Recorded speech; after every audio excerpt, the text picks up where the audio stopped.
안녕하세요. 오늘도 삶을 좀 더 행복하게, 현명하게 살기 위해 지혜를 전달하러 온 지혜의 시작입니다.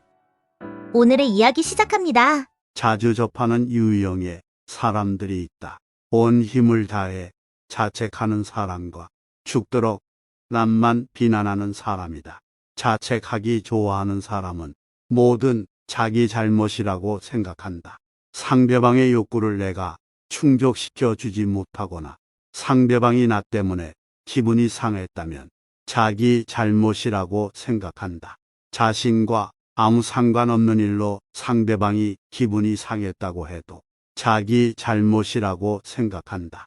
일이 제대로 풀리지 않았다면 자기 잘못이라고 생각한다. 심지어 기대치에 부응하지 못한 것도 자기 잘못이라는 논리를 가지고 있다. 어느 날 학생 한 명에게 일터에서 부딪히는 어려움을 사티어의 빙산 탐색 모델을 이용해 표현하게 하자. 일 급한 일로 동료가 날 찾았는데 내가 자리에 없었다면 내 잘못. 이 내가 없어 일 처리가 잘못되었다면 내 책임. 3 누군가가 나를 나무란다면 내 잘못. 4 업무 인계를 해야 했을 때 인계가 제대로 되지 않았다면 내 잘못. 나는 학생에게 이건 신이 아니고서야 달성할 수 없는 목표잖아요. 당신은 신과 같은 존재인가요? 저같이 평범한 사람은 멀리서 우러러보는 수밖에 없겠네요 라고 답변해 줄 수밖에 없었다. 시험에서 100점을 받지 못해도 다른 사람한테 문제가 생겨도 무조건 다 자기 잘못이라니 나 같은 사람은 영원히 이해하지 못할 논리다. 자신이 신처럼 완벽해지길 기대한다는 뜻이다. 그래서 그 어떤 실수도 용납하지 않고 자그마한 실수라도 하면 자신을 몰아세운다. 그렇다. 자책은 자학 행위의 일종이다. 완벽한 사람은 존재하지 않는데 존재하지 않는 걸 자신에게 요구하니 자학이나 다름없지 뭔가. 남을 비난하기 좋아하는 사람은 정반대다. 그들의 머릿속에는 뭐든 남의 잘못이라는 논리가 자리 잡고 있다. 예상치 못한 사고가 일어나도 자기 기분이 나빠진 것도 남 탓으로 돌린다.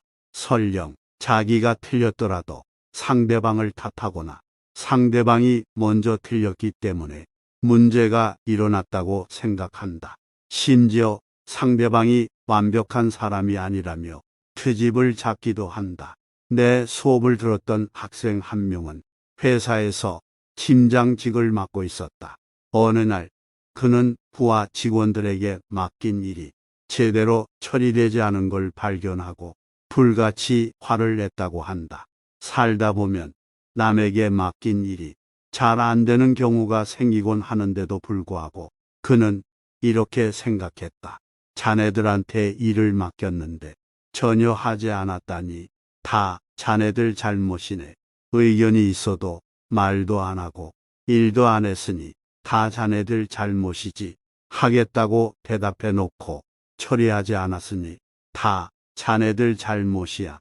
얼핏 들어보면 반박하기 어려운 논리다. 그래서 나는 여러분이 이분의 부하 직원이라면 어떤 감정이 들 것 같아요? 라고 다른 학생들에게 물어봤다. 그러자 그들은 입을 모아 피곤할 것 같아요 라고 말했다. 상사가 너무 요구가 많네요. 까다로워요. 갑질하네요. 비정상이에요 라는 반응도 있었다. 대답을 들은 그는 놀라서 진땀을 뻘뻘 흘리며 그동안 제 자신을 똑바로 바라보지 못했던 것 같네요 라고 말했다. 자책이든 비난이든 본질은 같다. 눈앞에 상황이 벌어진 원인과 책임을 한쪽으로 몰고 모든 책임을 져야 한다고 생각한다. 모든 잘못은 나한테 있어. 넌 잘못이 없어라고 생각하거나 모든 잘못은 너한테 있어. 난 잘못이 없어라고 생각하는 것이다. 내 결론에 당신은 그럴 리가 없어라고 생각할지도 모른다. 문제의 책임은 쌍방이 져야 하고 여러 가지 요인을 종합해야 한다는 건 우리 모두 알고 있는 상식이니 말이다. 그런데도 자책하는 사람이나 비난하는 사람은 한쪽이 무조건 책임을 져야 하고 심지어 100% 책임져야 한다고 생각하며 집착의 늪에 빠져 헤어나지 못한다.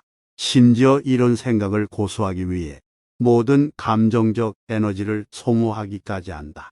그런 사람에게 해줄 말은 하나밖에 없다. 당신은 편집중적인 사람이에요라는 말. 어른스러움에 대한 정확한 기준은 아니지만 대개 하나의 문제를 객관적, 포괄적, 다각적으로 볼 줄 아는 사람을 어른스럽다고 평가한다. 그래서 우리는 다리는 기둥 같고 귀는 부채 같고 덩치는 벽처럼 큰 동물이 코끼리라는 걸 이해하고 이런 생각을 할 수 있는 능력을 성숙한 인지 능력이라고 부른다. 반면 어린이는 단순하고 단편적인 시각으로 문제를 보고 모든 문제를 자기 입장에서만 해석한다. 그래서 코끼리의 특정한 부분만 만져본 사람들은 서로 자기 생각만 옳다며 목소리를 높이지만 사실은 그들 모두 맞다. 그저 단편적이고 주관적일 뿐이다. 상황이 벌어진 이유와 책임 소재에 대해 우리는 자신, 상황, 타인이라는 세 가지 차원에서 생각해 봐야 한다. 포괄적으로 생각한다는 건 이 세 가지 차원을 두루두루 볼 줄 안다는 뜻이니 말이다. 이 중 하나라도 모자라면 편집중이라고 표현하고 두 개 모자라면 더 심한 편집중이라는 뜻에서 편집중 또는 더블 편집증 혹은 편집중 2라고 부른다.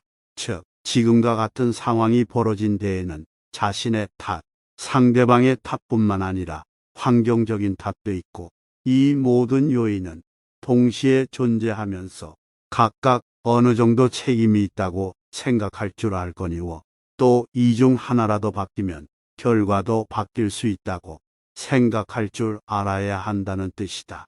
앞서 소개한 자책하기 좋아하는 학생이 당신이라고 생각해 보자.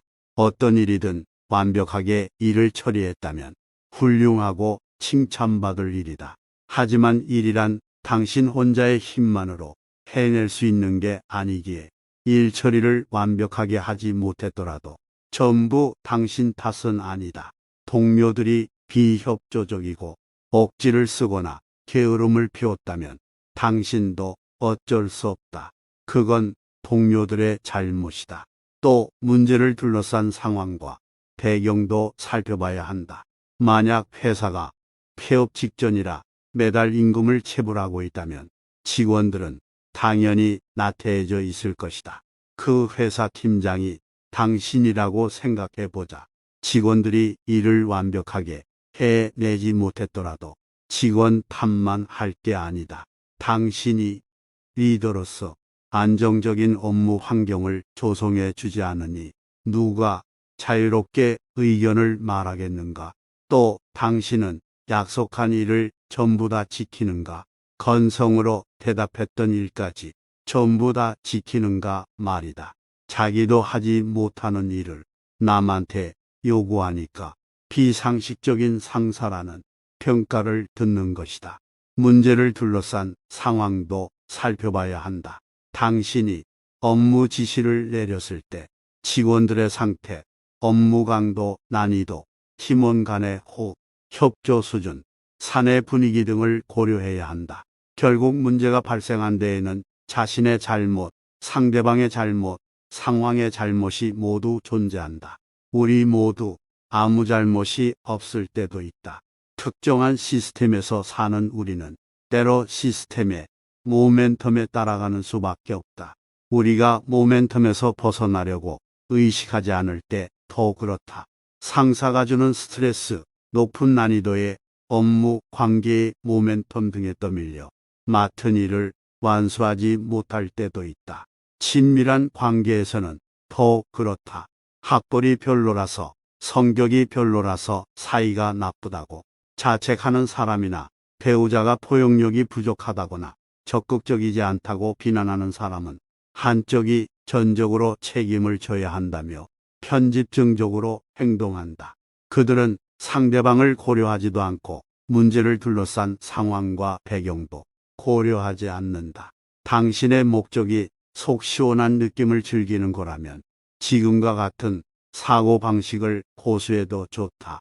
자책을 통해 당신은 자학의 즐거움을 느끼고 비난을 통해 스트레스 해소의 쾌감을 느낄 수 있을 테니까 이성을 잃고 나부터 속 시원해지고 봐야지 라고 생각하고 있던 걸 보면 당신의 육체는 속 시원한 느낌을 무척이나 갈망하고 있던 게 분명하다.